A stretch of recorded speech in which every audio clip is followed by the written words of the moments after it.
नमस्कार, मैं अभिषेक कुमार आप सभी का स्वागत करता हूं फोकस स्टडी विद अभी में। तो आप सभी को मेरा जय गुरु। तो फटाफट हम लोग क्वेश्चनों को देख लेते हैं कि आपके एलपी का जो फर्स्ट शिफ्ट में पेपर हुए हैं उसमें क्या आपके जीके और साइंस से क्वेश्चन पूछे गए। आपको पता है कि 10 क्वेश्चन जनरल अवेयरनेस में, जिसमें करंट अफेयर और स्टैटिक जीके रहेंगे और बाकी रेस्ट क्वेश्चन साइंस के। तो सबसे पहले आपसे जो पूछा गया था कि पतंजलि का संबंध किससे है, तो देखिए, एक तो पतंजलि की रचना किसने की है, तो महर्षि पतंजलि भी आप बोल सकते हैं, या फिर इनका संबंध अगर पूछा है तो योग से होगा। दूसरा क्वेश्चन माइट्रोकोंडिया से पूछा गया। तो देखिए भैया, माइट्रोकोंडिया के बारे में बहुत सारे सवाल बन सकते हैं। एग्जैक्ट क्या पूछा गया है, अभी तक जहां तक की जानकारी मिली है कि माइट्रोकोंडिया का काम क्या होता है। तो देखिए, माइट्रोकोंडिया के बारे में थोड़ी थोड़ी सी बातें हम लोग जान लेते हैं कि माइट्रोकोंडिया को हम लोग क्या कहते हैं, या फिर और किस नाम से जानते हैं, तो पावर हाउस ऑफ सेल भी कहते हैं माइट्रोकोंडिया को। इसके साथ साथ माइट्रोकोंडिया में होता क्या है, तो सेल के अंदर जो श्वसन होता है वो कहां, तो माइट्रोकोंडिया में ही होता है, जिसे हम क्या कहते हैं, सेल्यूलर रेस्पिरेशन, कोशिकीय श्वसन। बहुत डिटेल हम लोगों ने इस पे बातें की है। फिर अगर पूछा जाए तो इसमें ही आप कर्व साइकिल की भी इसमें आप क्रिया के बारे जानते हैं, जिसमें ये कहां होती है कर्व साइकिल, तो मैट्रिक्स के अंदर होती है। माइट्रोकोंडिया का inner membrane, outer membrane, cristae, oxysome, matrix, ये पार्ट के बारे आपको पता होना चाहिए। माइट्रोकोंडिया आपके प्लांट सेल में भी प्रेजेंट होते हैं और एनिमल सेल में भी प्रेजेंट होते हैं। बाकी आगे नेक्स्ट क्वेश्चन देखते हैं कि चुंबकीय फ्लक्स की यूनिट के बारे में पूछा गया था, तो वेबर है। इजी क्वेश्चन है। आर्टिकल से आपके सवाल पूछ लिए गए हैं पॉलिटी का, तो 39A है या फिर 39, जो भी हो भाई, 39A ही जहां तक कि सभी लोग बता भी रहे हैं। तो इसका जो 39A हमें क्या बोलता है कि जितने भी नागरिक है सभी को समान न्याय और कानून की सहायता प्रदान की जाएगी। अब देखिए, आर्टिकल 39 का मतलब यहाँ पे क्या है आपको, कि सबसे इंपॉर्टेंट बात आपको ये जान लेनी है कि एक तो आप फंडामेंटल राइट्स अच्छे से देख के जाइए कि फंडामेंटल राइट्स आपका कहाँ से स्टार्ट होगा, तो 12 से 35, ठीक है ना, यानी कि मौलिक अधिकार कहाँ से 12 से 35। मैं फटाफट चीजों को रिकॉल करवा दूं। 12 से 35 आपको इसमें पूछ लेगा इसमें कौन सा भाग में आता है, ये तो पार्ट 3 में आता है। कहां से हमने लिए हैं मौलिक अधिकार, तो भैया याद रखिएगा, सोर्स हमने अमेरिका से लिए हैं इसको। इसके बाद इसमें आपको याद रखना है कि जब मौलिक अधिकार को, जब मतलब कि जब 26 जनवरी 1950 को हमारा संविधान लागू हुआ, तो उस समय कितने फंडामेंटल राइट थे, 7 फंडामेंटल राइट थे। प्रेजेंट में कितने फंडामेंटल राइट है, तो 6 है।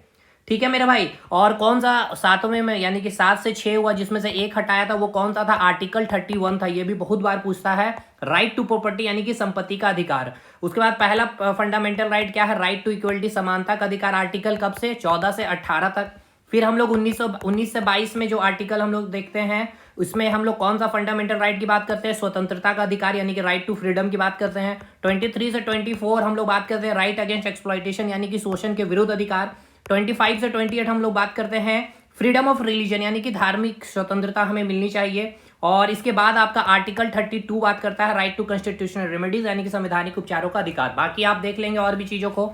आगे बढ़ते हैं। हेडक्वार्टर आपसे पूछा गया है डीआरडीओ का, ठीक है मेरे भाई। डीआरडीओ का हेडक्वार्टर कहाँ है, न्यू दिल्ली में है। अगर आपसे इसरो का पूछा जा सकता है, इसरो का एस्टेब्लिशमेंट पूछा जा सकता है, बैंगलोर में है। ये सारी चीजें आपको देख करके जानी है आगे के शिफ्टों में। वर्क से रिलेटेड क्वेश्चन पूछा गया, एग्जैक्ट क्वेश्चन नहीं पता है। अब देखिए, वर्क के बारे में बहुत सारी चीजें बन सकती है। वर्क क्या है, एक एनर्जी है। Work equals to force into displacement, scalar quantity है, वेक्टर क्वांटिटी है। ये सारी चीजें, यूनिट वगैरह सब कुछ, सारा फॉर्मूला, वर्क को आप पावर के फॉर्म में या फिर वेलोसिटी के फॉर्म में, ये सारा फॉर्मूला देख करके जाएंगे। ऑलरेडी करवा रखा है मैंने। रिफ्रैक्टिव इंडेक्स का यूनिट आपसे पूछा, आपको पता है कि रिफ्रैक्टिव इंडेक्स का कोई भी यूनिट नहीं होता। पावर ऑफ लेंस, बहुत अच्छा सवाल है, यहां से भी आपका सवाल बना है। अब देखिए, पावर ऑफ लेंस से अब क्या क्वेश्चन पूछा गया मेरे भाई, ये तो नहीं पता किसी को, लेकिन इतना आपको ये सब सारी चीजें देख के जाने की। पावर इक्वल्स टू क्या होता है, 1/f होता है। और पावर की जो यूनिट हम लोग लेते हैं, डायोप्टर लेते हैं, कब, जब आपका फोकस क्या होना चाहिए, मीटर में होना चाहिए। ये सब चीजें न्यूमेरिकल्स में भी देख लेंगे भाई। अगर सेंटीमीटर है तो ऊपर हमें क्या करना होता है, 100 करना होता है। ये सारी चीजें देख करके जाएंगे। चलिए आगे बढ़ते हैं। एक चीफ मिनिस्टर से क्वेश्चन पूछा गया करंट अफेयर में आपका, और कुछ सचिव भी पूछे गए, ठीक है, तो ये देख लेंगे आप। तो कौन सा स्टेट का आपसे पूछा गया है, ये तो मेरे को भी नहीं पता है एग्जैक्ट स्टेट का नाम, लेकिन आपको चीफ मिनिस्टर, गवर्नर और जो रिसेंटली अपॉइंटमेंट हुए वो देख के जाने हैं। कूलम पर न्यूटन, ये आपका यूनिट पूछा गया, कूलम पर न्यूटन। देखिए, कूलम बोले तो चार्ज, न्यूटन बोले तो फोर्स। किसका होता है, इलेक्ट्रिक फील्ड इंटेंसिटी का। बहुत अच्छा सवाल है ये भी आपका।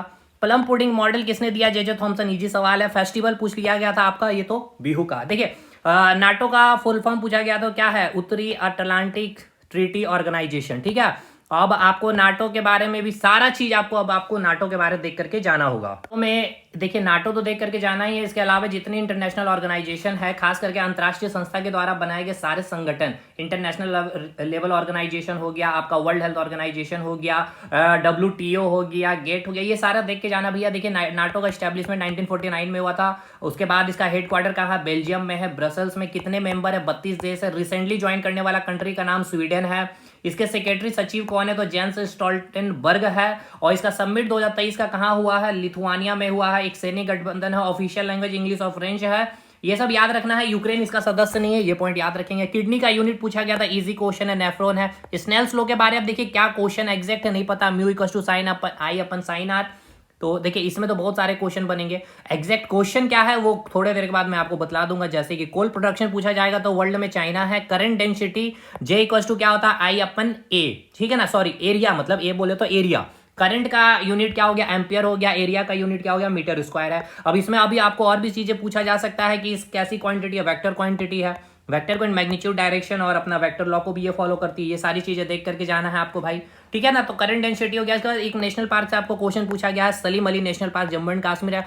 पॉलीमर से एग्जैक्ट क्वेश्चन नहीं पता, ठीक है, कि पॉलीमर से क्वेश्चन क्या पूछा गया, लेकिन इन्होंने भाई मेरे जो स्टूडेंट्स उन्होंने बस यही बताया कि सर पॉलीमर से भी क्वेश्चन पूछा गया था। अब एग्जैक्ट पॉलीमर से क्या क्वेश्चन पूछा गया नहीं बता भाई, लेकिन पॉलीमर वगैरह आप अच्छे से देखिए, बहुत अच्छे से मैंने पढ़ाया है, उसे बाहर कुछ नहीं जाना है।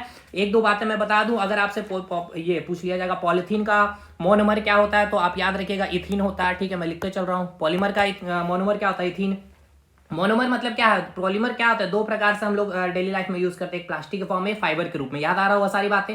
बहुत सारी जब यूनिट आपस में रिपीट करती है तब जाके मॉलिक्यूल्स का निर्माण होता है, उसे हम क्या नाम देते हैं? पॉलीमर का। तो जब बहुत सारे इथिन आपस में मिलते हैं, n नंबर ऑफ इथिन मिलेगा, तब आपका पॉलीथीन बनेगा।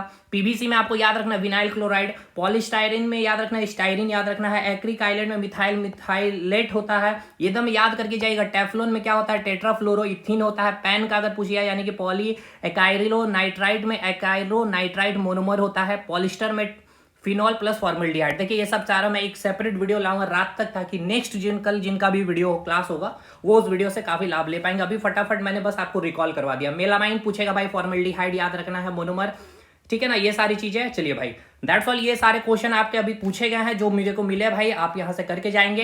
रेस्ट आपके सारे आज के पूरे एनालिसिस मैं आपको रात तक आपको प्रोवाइड कर दूंगा, और उससे रिलेटेड जितने पूछे की संभावनाएं हो सकती है वो भी मैं प्रोवाइड कर दूंगा। मिलते हैं नेक्स्ट वीडियो में, तब तक के लिए धन्यवाद। और जितने स्टूडेंट्स है भाई जरूर चैनल को सपोर्ट करेंगे, सब्सक्राइब करेंगे। मिलते हैं नई वीडियो में, तब तक के लिए धन्यवाद।